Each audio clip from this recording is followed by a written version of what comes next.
Hi, this is Mark Polson from the Landcat, recording today for Morningstar, and I hope you're all doing really well. This is the second video in a short series about how firms can take practical steps to ensure you're meeting your consumer duty obligations. Last time round, we looked at customer communications, and after that, a number of you made some comments and sent in some questions, so thank you for that. I'm going to cover a couple of those, and then we're going to talk about some other areas of documentation which you can look at in the run up to the summer, by which time we need to have got our basics for consumer duty out the way and be chugging along in the way that we're meant to be. So as ever with these videos, it's going to be practical. It's going to be designed to be something that you can do yourself, so you don't need to hire in external people or anything like that to help. You can if you want, but you don't have to. And hopefully it will make sense and feel like something that you can really get your head around. But first, those questions from last time. And they fell into two main buckets. And the first is this: Mark, is the regulator trying to regulate me out of existence? Just how much does the regulator hate me? And secondly, why do I need to do any of this? Because I'm already doing the right thing by my clients anyway, because that's what I do. And I was about to say these are both good questions. I think the second one is a good question. I'm not so sure the first one is, but we'll deal with them both. And the first one is no, the regulator doesn't hate you. It's a bit like saying my mum and dad hate me because they make me clean my room up. It's just stuff that you have to do. There's a serious point in here, which is that you have a phenomenal amount of influence and power, right? You're right at the heart of the delivery of financial outcomes to your clients. And depending on what you do, the client will experience good things or bad things. And you are more in control of that than anyone else. And with great power comes the great other thing. And that's what this is all about. Now, there's a lot of you, if you're a small firm watching this, there's thousands of you, and you're very flexible, you're very responsive, you're very quick. And so you are hard to regulate. You don't sit still. It's not easy like it is with a massive firm. So you are right in that the regulator has a different approach, I think, to the big guys than they do to you. But there are a couple of good things in here. The first is that regulation is principles based, and that means you can approach it in the way that makes sense to you, as long as you're aiming at the right outcomes. And almost all of you are. And so it's just a matter of showing how you're doing that. The second is the concept of proportionality, which is inside consumer duty. And what that means is that small firms can handle all this in a much more light touch way than very, very large firms. Mainly because you're not controlling as many people in terms of staff. So if you've got 500 advisors all running around doing different things, but under the guise of one firm, well, that's, that needs looking at. If you're the only advisor, or there's you and one other, or something like that, as many firms are, then that's much, much easier. And so the regulation takes account of that, and you can reflect that in your response to consumer duty as well. So I hope we can get past the reflexive, the regulator hates me, the regulator doesn't hate you. I mean, they might do, but that's you individually, not you as, as a generic. And take a constructive approach. And actually, that constructive approach is the answer for the second bit as well, which is, why do I need to bother? I'm doing all the right stuff anyway. I'm covered. I'm fine. And the answer is, well, you might be, but you might not be. And we won't know until you write it down. And I'm going to get into how to deal with that now. But what I will say is that a culture of self-critique and challenge is fundamentally at the heart of consumer duty. Am I doing the right thing for a client? Am I helping them avoid foreseeable harms? And am I sure, beg your pardon, am I sure that we are optimizing the outcome for each client? And these are very abstract concepts, but I think we can break them down into tangible elements, and then we can document those. And once we've done that, honestly, that's the back of it broken. There are many other interesting bits in consumer duty, and I'll do those in another video if indeed Morningstar will have me back after this one. But for now, these are practical things that you can do. Okay, so let's have a look at those. The first is to look at the service that you provide to your clients. Now, this is going to sound like prod and MiFID II type stuff, and it kind of is actually. So, quite a lot of consumer duty, which supersedes much of prod, comes from the same kind of place. So, understanding what service you provide and who you provide it to is fundamental. So, for example, when a new client comes on, what's the process they go through? Not each bit of admin, but how does it work? And why do you believe that the process a client goes through is appropriate for them? Right? So if your process is to deal with people remotely, and then once you've got them to self-serve all their details and you've run maybe a cash flow forecast for them or done a risk profile, it's only at that point that you meet them and then you have a discussion. And so that's fine, right? That's great. Write it all down. Write it down and say why you think that that's a good way of working. We're going to get on to what the risk profile and the cash flow stuff actually is in a moment, right? So you don't need to do that here.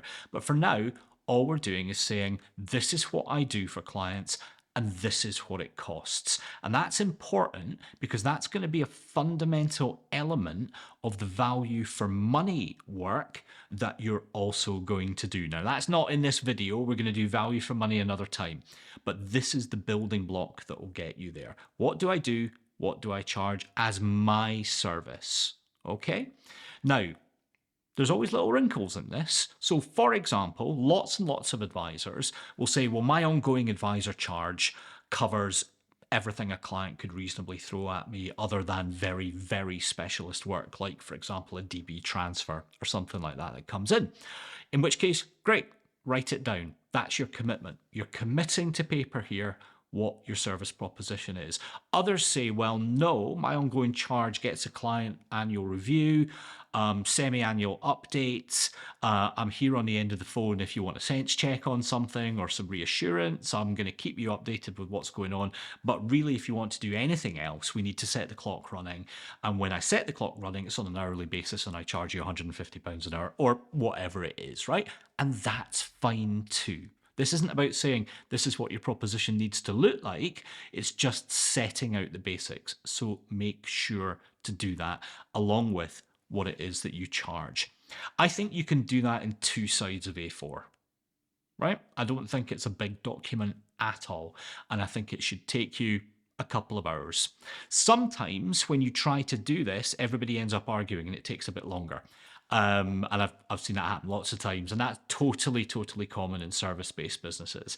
So don't worry if it does happen. Enjoy the process, kind of lean into it a bit. And sometimes it throws up things you think, I haven't really addressed that. That's on my list. I need to put that on my list as something to deal with. So that's my first one. My second one is about the component elements of what it is you use to give advice. So let me explain what I mean by that.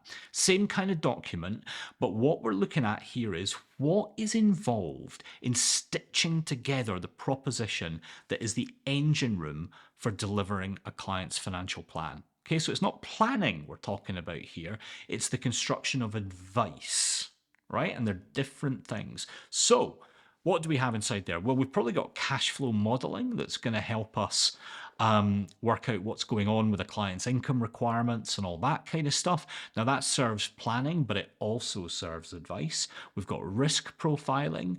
We've got products, if we're using Lifeco products or specialist SIP products for people with commercial property or that kind of thing, or if it's platforms, whatever it is, we want to set out what it is that we use for our core in terms of our client segment. And when that doesn't fit, what do we do? So it's basically the advice fulfillment process. What have we got? What do we use? Why do we use it? And how do we decide on an ongoing basis that it's still the best thing? Okay, so I'm setting 3 questions out here. What do we use? Why do we use it? I.e., why do we believe it's suitable? And how often do we challenge ourselves on that? Now, with very high profile things like platform due diligence and that kind of stuff, many firms challenge themselves quite regularly. They might use a tool like Analyzer from the Langcat, how you doing, or whatever, to say, right, once every year, once every 6 months, we do due diligence and check we're doing the right thing. And that's great for that part. But when you ask many firms, how often do you review what risk profiler you use? How are you sure that it's being kept up to date and being worked on consistently? And how do you know that the outputs that it gives you are robust? That gets reviewed much less regularly. Right? I'm not saying it's got to be in the same kind of thing, but what we need to do is just lay out those constituent elements. This is what we use. This is why. This is how often we check it's still working. And then that's your second document. That one will take longer, right? That might be a day, a couple of days work. Worthwhile work, because what you'll also get from it is oh gosh, we haven't looked at that for a while. I guarantee you'll find something in there you think, actually, yeah, okay, maybe we should have a look at that. Most firms do. So that's your second one. And your third one is exactly the same thing, except with investment. What is it we do? Why do we do it? How often do we check it? And I'm not talking about, do we use, the Mark Paulson Smaller Companies European Fund or whatever else? That happens somewhere else with portfolio construction. And if you are constructing portfolios, you'll know your responsibilities in documenting your decisions around all that stuff. What I'm talking here is about your approach to investment. So if we outsource to DFMs for model portfolios for this target client segment, why is that the most suitable thing to do? How did we pick which one to use? How often do we check it? And how often do we challenge ourselves that we're doing the right thing?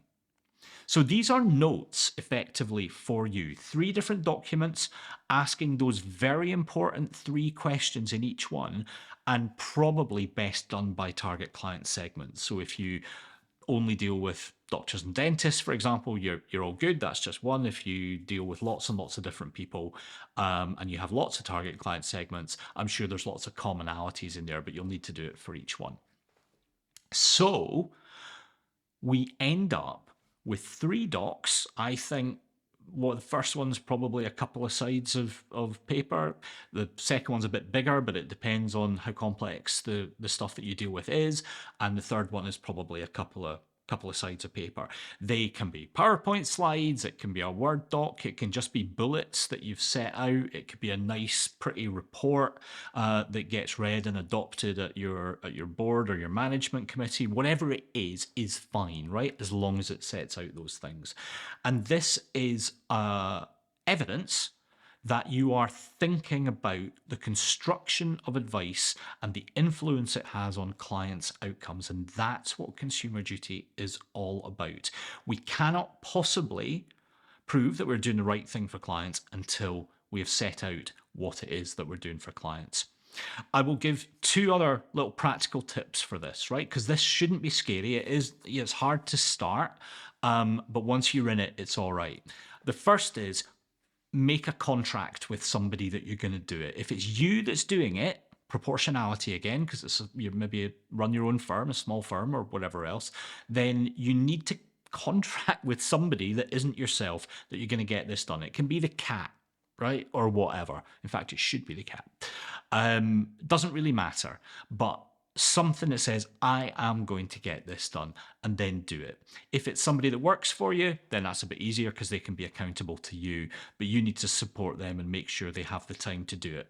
In terms of time, everybody's busy. You've all got businesses to be dealing with, and there's no shortage of stuff happening out there. My thought is that this can be done in the next few months with 1 day per month. Okay, if you can commit 1 day per month, either of your own or of a member staff's time, to getting this stuff set, then I think by the time you reach the middle of the year, you will be well documented. You'll know what it is that you do. You'll have a sense of whether you've got some things to work on, because that's okay, right? It's okay if the answers aren't perfect yet. The point is to know where it's not perfect. And of course, remembering the last video, you'll have your customer communications audit done as well, all within that time frame. So listen, that's it from me. I hope there's some food for thought in there. Lots and lots of firms ask, how do we start setting stuff out in the right way for Consumer Duty? I think this is a good way to do it, but the most important thing maybe is to approach it in a constructive spirit, because there are good things for businesses inside here and potentially good things for clients too. It's been really nice to talk to you. Hope you have a great day and see you again soon. Bye-bye.